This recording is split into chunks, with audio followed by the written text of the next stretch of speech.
কর্মচারী, নারী শ্রমিক সহ বিভিন্ন পেশার নারীদের ইভটিজিং, শ্লীলতাহানি এবং হেনস্থা করা হচ্ছে। ধর্ষণ ও নির্যাতন করে নারীদেরকে হত্যা করা হচ্ছে।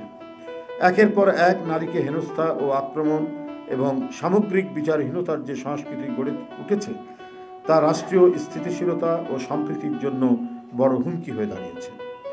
সামাজিক অবক্ষয়ের মাধ্যমে কেন আজ নারীদের মর্যাদা ও নিরাপত্তা ক্ষুণ্ণ করা হচ্ছে এবং এর পেছনে উদ্দেশ্যপ্রণোদিত ষড়যন্ত্র রয়েছে কিনা সেটি যাচাই করা প্রয়োজন। এই অসভ্যতা ও সহিংসতার পেছনে কোনো উগ্র গোষ্ঠীর উস্কানি বা মদত থাকতে পারে, যারা দেশকে অস্থিতিশীল করে ফায়দা লোটার অপচেষ্টা করছে এবং যাদের লক্ষ্য বাংলাদেশকে একটি অতি রক্ষণশীল রাষ্ট্রে বানানো, যেন নারীরা নিজ দেশে অধিকারহীন হয়ে পড়েন। বর্তমানে দেশে নারীরা নিরাপত্তাহীনতায় ভুগছেন এবং তাদের অধিকারের ব্যাপারে আইন শৃঙ্খলা পরিস্থিতি আশানুরূপ নয়।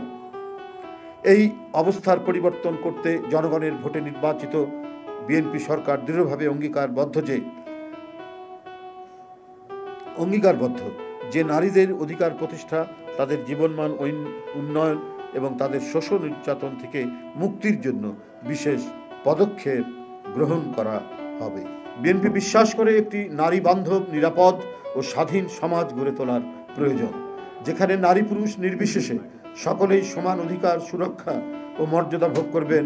নারীর ক্ষমতায়ন, সুরক্ষা এবং তাদের জীবনের মান উন্নয়নের জন্য বিএনপি সরকার শক্তিশালী পদক্ষেপ গ্রহণ করবে এবং বর্তমান পরিস্থিতি থেকে বেরিয়ে নারীদের আত্মনির্ভরশীলতা, ক্ষমতা ও উন্নয়নের নতুন দিগন্ত খুলে দেবে। বিএনপির নেতৃত্বে নারীরা সম্মানিত, সুরক্ষিত ও সমর্থিত হয়ে এগিয়ে যাবেন এবং তাদের অধিকার, মর্যাদা ও নিরাপত্তা নিশ্চিত করার জন্য আমরা সমস্ত প্রতিশ্রুতি পূর্ণভাবে বাস্তবায়ন করব। ইনশাল্লাহ আমরা এক নতুন যুগের সূচনা করব, যেখানে নারীরা নিজেদের পূর্ণাঙ্গ বিকাশ ঘটিয়ে সমাজের অগ্রগতি ও উন্নয়নে গুরুত্বপূর্ণ ভূমিকা রাখবেন। যারা আইনগতভাবে নিষিদ্ধ আছেন তারা করতে পারেন কিভাবে, সেই জবাব সরকার দেবেন। আজকে আন্তর্জাতিক নারী দিবস উপলক্ষে যে